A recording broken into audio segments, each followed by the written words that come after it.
Hungry Jimmy. You realize that no country with a McDonald's has ever attacked the United States. They teach you that at the farm? Do not get caught. The story begins and we see an MIT computer science student named James. He is very brilliant. His team has made a program called Spartacus. With the help of this program, they can control any audiovisual feed. James's program is very unique, and everyone likes it because he has done a great job. James works day and night, and everyone believes that he is a genius. But as soon as James is free from his work, he starts researching his dead father. How did he die? No one knows how he died or where he disappeared. The next day, we see James giving another demonstration of Spartacus. Everyone is very happy with it, and many people offer him jobs in their companies. But James does not pay attention to anyone right now. He is busy with his work. After completing the demonstration, he goes to a bar where he works as a bartender. There he sees a man named Walter. He remembers that he had seen Walter during the demonstration earlier. When Walter notices that James has seen him, he walks over and they start talking. Walter reveals that he works for the CIA. After talking for a while, he says, "I am working as a recruiter now. We need some new agents and I think you're qualified for it. Your mind is very good. With the way you think, I believe you should be in the CIA." After hearing these words, James says that he has no interest in becoming an agent and that his life is very different. Walter accepts this and starts to leave. Then, James remembers that he has not been able to find his father or uncover the truth. If he joins the CIA, the search will be easier for him. He will have access to all the data in the world and will be able to find out what happened to his father. Because of this, he doesn't want to let this opportunity go. He runs back to Walter and says that he is ready, asking what he has to do. Walter tells him to come to the CIA headquarters tomorrow. He will have to pass some tests first, only then will he be selected. James agrees. The next morning, he arrives at the headquarters. He finds out that he will have to take an aptitude test first. He starts taking the test. After that, he is sent for a psychological test, followed by a polygraph test. He has taken almost all the tests and is just waiting for the results. In the meantime, during the screening, he meets a girl named Layla. Layla has also come here for the tests. After a while, the results come out. James and Layla have both passed. Then they're taken to another location where they will be trained. This place is called the farm. As soon as everyone enters, Walter is standing in front of them. Walter starts giving a speech about why the CIA is such an important organization and what it does for the country. He says that all the people working in the CIA have patriotism in their blood. Their training begins. First, they are shown some of the CIA's best gadgets and taught how to use them. As soon as the training starts, James begins impressing everyone. You will be able to kill with a variety of... He is good at many things. Then it is time for hand-to-hand combat, and James is an expert in this as well, impressing everyone a lot. Next, they have to show their driving skills, and James does well here too. But people are most impressed by James when he plants a bomb in a house during a task and jumps out of the window. Walter sees for the first time that James is really talented. Everyone praises him and they are told they will be given a new task the next day. The next day, everyone is put on a bus and taken to a bar. Walter tells the recruits that they all have the exact same task. Go inside and pick up a girl. One by one, everyone is sent inside. James is an expert at this as well. As soon as he goes inside, he sees a beautiful girl and starts talking to her. Gradually, the girl falls for his words and James gains full control over the situation. But right before he kisses her, his eyes fall on Layla, who is very upset and drinking alcohol alone.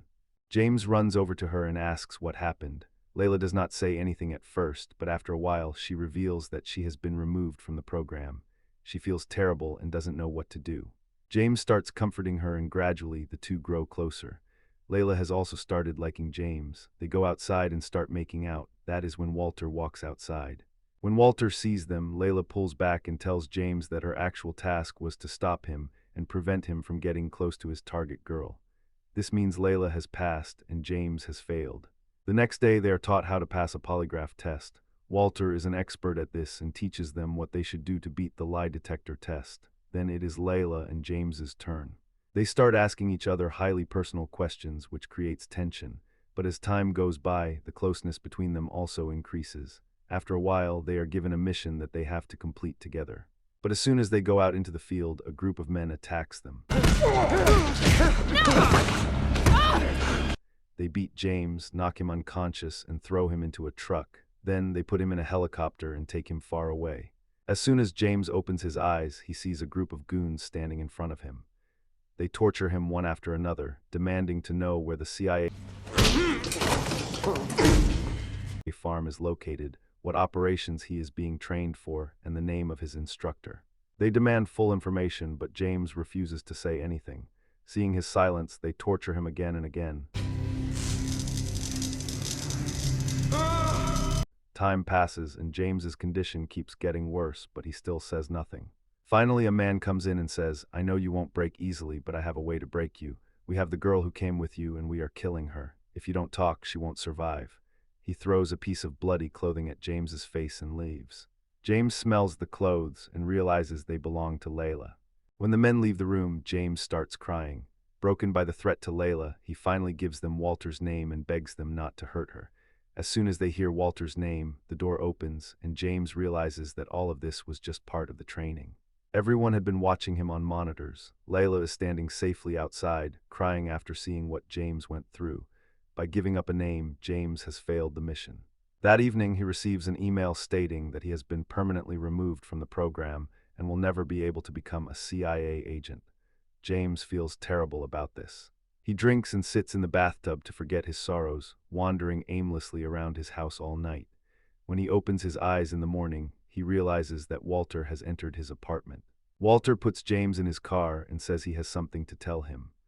On the way, Walter explains that no one in the last 15 years has survived that torture training for as many hours as James did. He says, "I am very impressed with you." James asks, "Then why did you remove me?" Walter replies that he deliberately failed him publicly so that he wouldn't draw any attention. He wants James to work undercover as an unofficial spy. "If you graduate in front of everyone, I won't be able to control you completely. But as a ghost spy, you can do whatever you need to," Walter explains. As soon as he says this, he hands James a thick file and says, "I deliberately manipulated things so that you and Layla would grow close. We believe that Layla is a mole who wants to steal our information. She has brought a computer virus from the outside.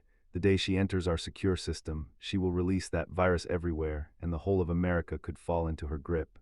Only you can solve this. I am giving you a new job offer. You will officially do a boring desk job at the CIA, but unofficially, you will complete your true mission by getting close to Layla and uncovering the truth. No one will doubt you. Everyone will think you are just doing data entry. Tell me if you want to complete this mission." James agrees. Layla is not stationed in his office building. She is working out in the field. James gets to work, carefully planning exactly when and where he will intercept Layla. He repeatedly creates scenarios where Layla accidentally bumps into him. Layla thinks these are just coincidences, but they aren't. James has planned everything perfectly. They keep running into each other, and one day, James asks her out on a date. While they are leaving the date, James helps her put on her coat. Under this pretext, he slips a listening device into her coat so that he can always keep an ear on her. Even after she leaves, he physically tails her. He watches her all day, noting what she does and who she meets. Gradually, their romance blossoms, and after a while, they become intimate. One night, while Layla is sleeping, James sneaks over to her computer and starts checking her files. He confirms that Layla possesses dangerous multi-level viruses that she can deploy at any time. Layla wakes up in the dark and sees James snooping on her computer, but she pretends to still be asleep, not letting him realize she caught him. She waits for James to leave the apartment in the morning. As soon as he does, Layla checks the system logs to see what James was doing. Looking at his search history, she realizes that James was actually using her access to search for his missing father. Meanwhile, taking the virus information, James reports back to Walter. Walter gives him a new mission, saying, "You need to infiltrate Layla's workplace without her knowing. Go there and collect the rest of the critical data." James does exactly that. He disguises himself as a delivery boy and enters her office building completely undetected.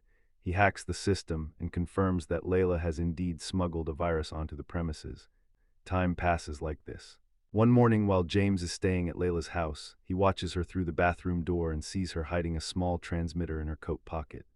When she looks away, he quietly comes out, easily pickpockets the transmitter, and sticks it onto a neighborhood dog's collar to throw her off. He then hides to watch what Layla will do next. After a short while, she comes outside and gets into a taxi, nervously holding a folded note in her hand.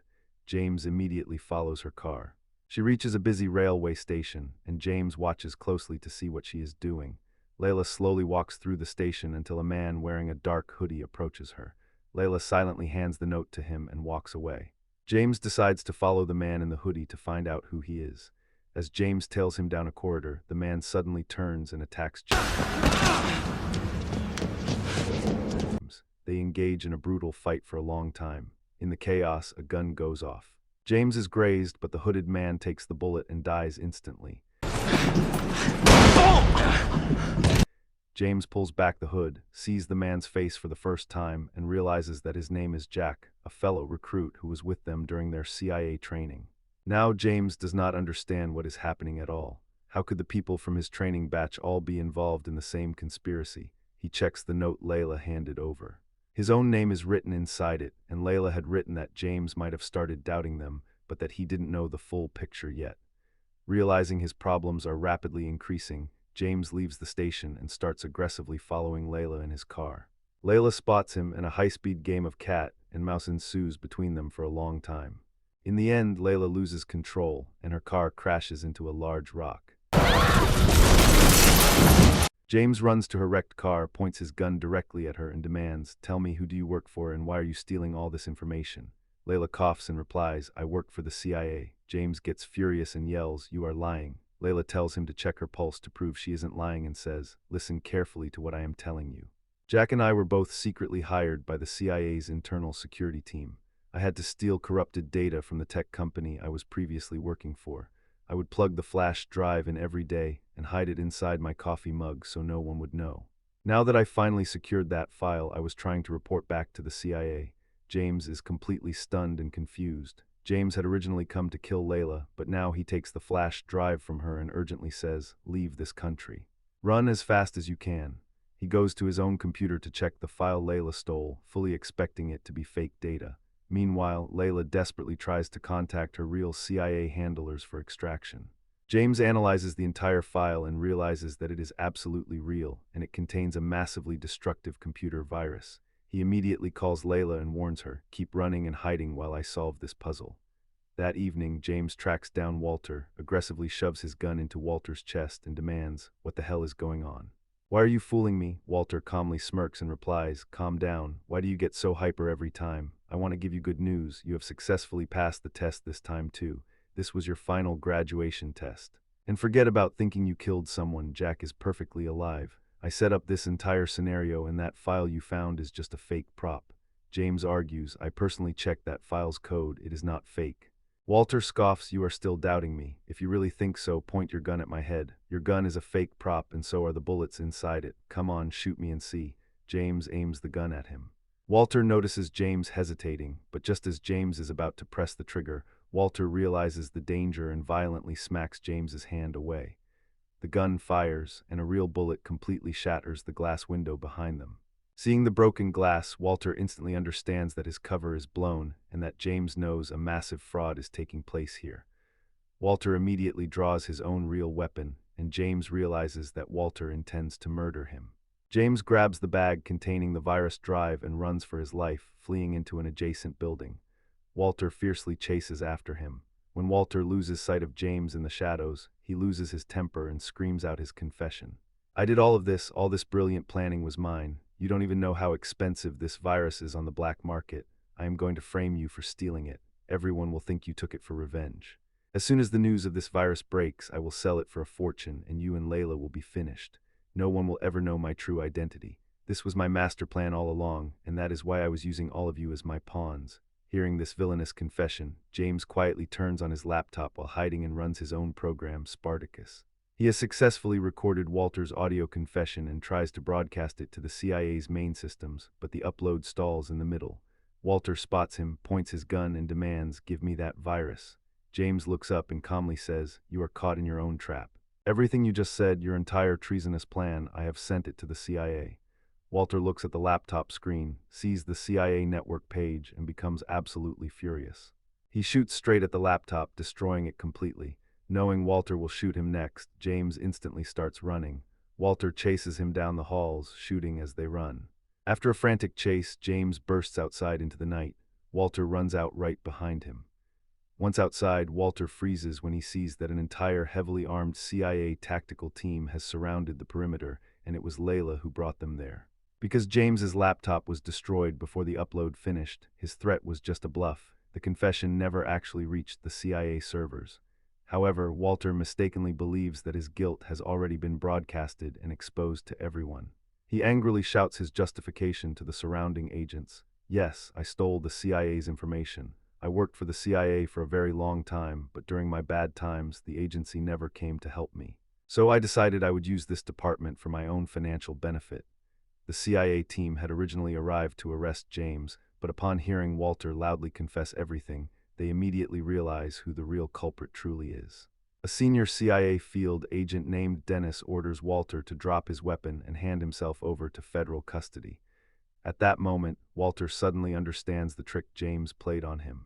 He realizes that if he is arrested today, he will go straight to jail for the rest of his life, and his pride refuses to let him go to prison. Walter also knows that his gun is completely out of bullets, but he deliberately aims it at the agents anyway. Perceiving the threat, the CIA tactical team opens fire, and Walter is killed on the spot. Layla runs over to James, overjoyed that they saved everyone, and she hugs him, expressing her deep love. After the chaotic scene is secured, Dennis calls James over, and the two of them get into an agency car. As they drive away, Dennis thanks James, saying, "You are an excellent agent, and you will become an even better operative in the future. You managed to expose a traitor that the CIA could never uncover." Walter had been doing this dirty work for a long time, selling our information to many hostile countries. Your future is very bright here at the CIA. I also want to tell you one final truth. Your father was an honorable man who also worked for the CIA, and there was absolutely no conspiracy behind his death. It was just a tragic accident in the field, so you no longer have to worry about chasing ghosts. Hearing these words, James breathes a massive sigh of relief, realizing his lifelong search for the truth is finally over. The film ends here, so friends, our video for today ends here. If you liked our video, please like it, share it, and subscribe to the channel. Thank you.